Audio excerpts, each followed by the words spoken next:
2, 1. السلام عليكم ورحمة الله وبركاته. فرانسيس افيك سعودي النقيب. النهارده هنتكلم عن verb faire. verb faire معناه يعمل أو يمارس. نقرأ الفيرب مع بعض. verb faire. Verbe faire. J'ai fait.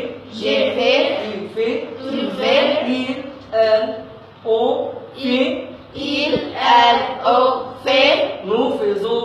Nous faisons. Vous faites. Vous faites. ils, elles font. Il, elle, font. يا ترى ايه استخدام verb faire؟ verb faire وقلنا معناه يعمل أو يمارس.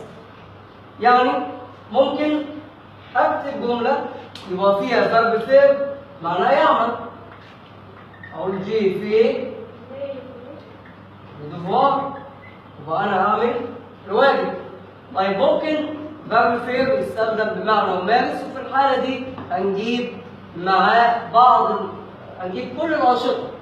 يبقى verb faire بيعبر عن ممارستي لأي نشاط أو لأي رياضة من الرياضات. إذا كنا بنتكلم عن رياضة مفرد مذكر فأنا ممكن أقول j'ai fait du ski. هنا كلمة دو قبل ما تقع بالشكل ده كانت دو بلس لو، يعني كانت دو زائد لو. طبعا هنا حرف الجر مع أداة المعرفة بيعطيني حاجة اسمها ارتيكل كونتراكتي، يعني أدوات بنسميها أدوات مدغمة اللي هي دي، ودي بنستخدمها قبل الشيء أو رياضة مفرد مذكر اللي أول حرف فيها ساكن.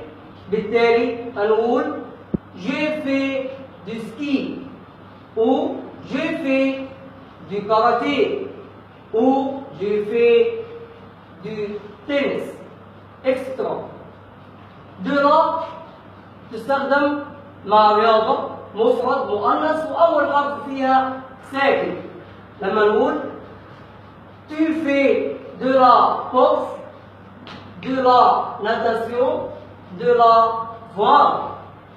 de الأبوستروف تأتي قبل أي رياضة أو نشاط يكون مفرد مؤنث أو مفرد مذكر بس يكون أول حرف فيه ساكن. لما نقول de l'athlétisme, de l'équitation ودو للجامعة. لما نقول j'ai fait de photos ou des activités. و au revoir ونلتقي في فيديو جديد إن شاء الله.